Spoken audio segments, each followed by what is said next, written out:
Aujourd'hui, je vais parler de why I think the brands of Impossible Foods and Beyond Meat are just a fad, and I can't wait until they both go away.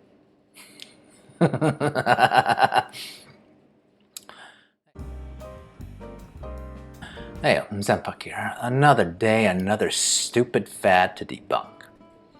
Now, I first have to present my credentials of being a meat lover, okay, and a vegetable acceptor, I guess. I mean, I'm not saying that there aren't vegetable dishes that I don't love. There are, but I rarely crave non-meat dishes. Plus, I'm not really sure where to put foods like mushrooms that are technically not meat nor vegetables, because I love those too.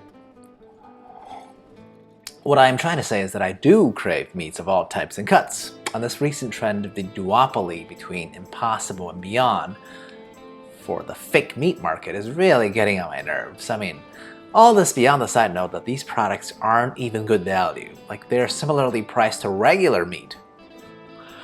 That's just absurd, okay? They're not made out of the highly valued commodity that is actual animal flesh.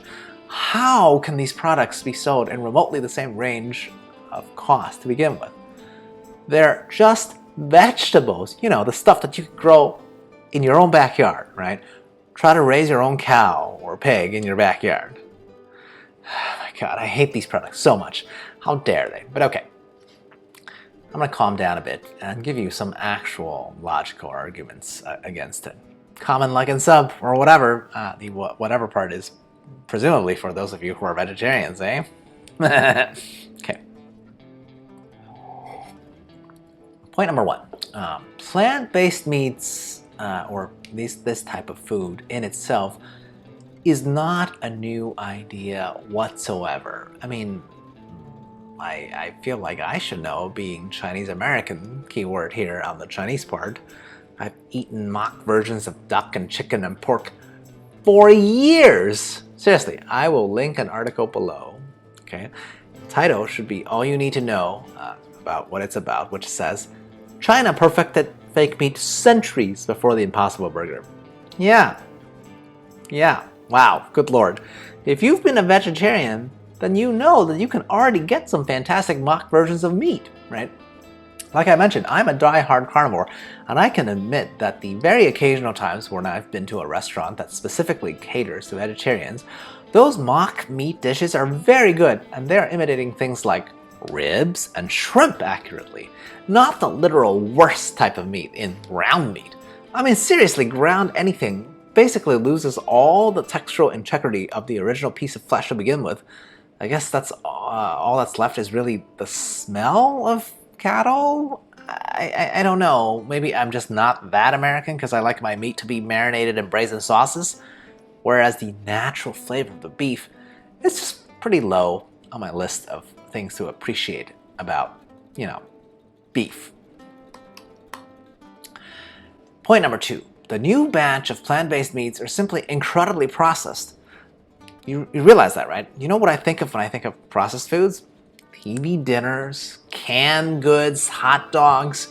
That's what Impossible Burger or Beyond Meat are like in my mind, right? No, I don't need to try them to know it, okay? I'm positive I would find both of these types of food acceptable, right? I know I won't be wild because they're imitating foods that I don't actually have a craving for within the realm of meat, right? And they get there by mixing and mashing ingredients that I also have no particular affinity for. I mean, remember, one of these guys, they use beet juice to imitate the blood coming out of our burger patty. How absurd is that, okay? Because it's not blood. It's still beet juice. And beet is, I guess, fine on its own, right? Think about that. You've seen beets, it's red, it's got a shiny texture, that's cool. But never in my life have I had a craving for beet juice. I have had one for a bloody steak though. So on the one hand, we have actual, natural grown meat. On the other, we have boring, bland vegetables and chemicals you can't even pronounce. That's been through a dozen different kind of blenders just to imitate a thing that already exists in the wild. Why would anyone pick the new fake meat? right? Just go find a soybean equivalent if that's really what you want, right? At the very least, that's been time tested by the Chinese for much, much longer, so you know it won't cause you cancer at least, right? Not saying that these highly processed fake meats will cause cancer, but hey, you never know, right? And point number 3, finally, I just don't get why people are trying to make more fake meats to begin with, right? Now, sometimes I hear the vision of the for Impossible or Beyond. I forget which one it was. The CEO was talking about. They just want to get people to eat more vegetables or have more variety in their diet. Honestly, this reasoning, I don't mind that much as a reason, right? After all, Americans generally should eat more vegetables. However, to hide the vegetables in the form of being fake meat just seems both incredibly juvenile and infantilizing towards me as an American, okay? It's basically a corporation telling me that it doesn't trust that I'll make ostensibly healthier choices, so it has to hide goodness in the form of a bribe. Like, shh, look guys, it's a burger! You like burgers, don't you? Never mind what's inside, don't look too close now.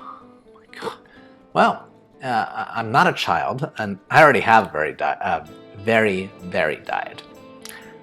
But still, again, like I mentioned before, I am instinctually against processed foods in general, right? Not all processed foods, right? I still love me some Spam, but at least Spam doesn't lie to me about what it is, right?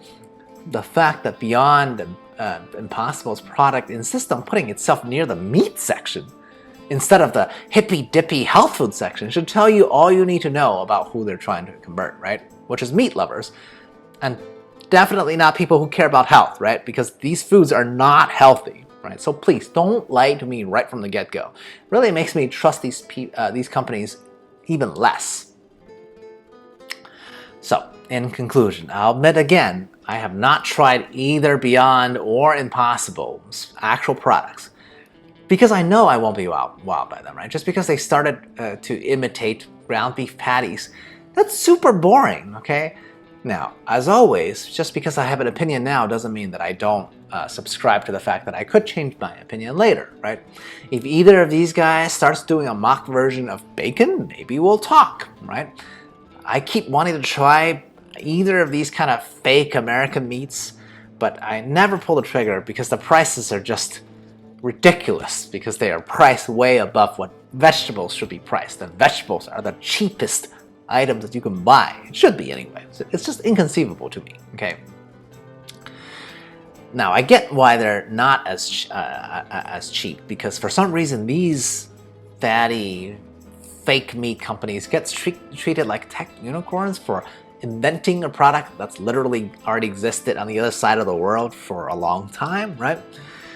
The only difference is, you know, Asian countries don't try to imitate ground meat as much, I guess. You know, mention this, what's the point if you're going to imitate, at least imitate the whole totality of meat, not the version where you can barely tell what it is at all? Okay, rant's over. Okay. Now for a few jokes. Impossible foods? Nope. More like been possible foods forever. And Beyond Meats, unless you mean beyond bad when compared to meats, then sure, probably, right? Cheers. A la prochaine.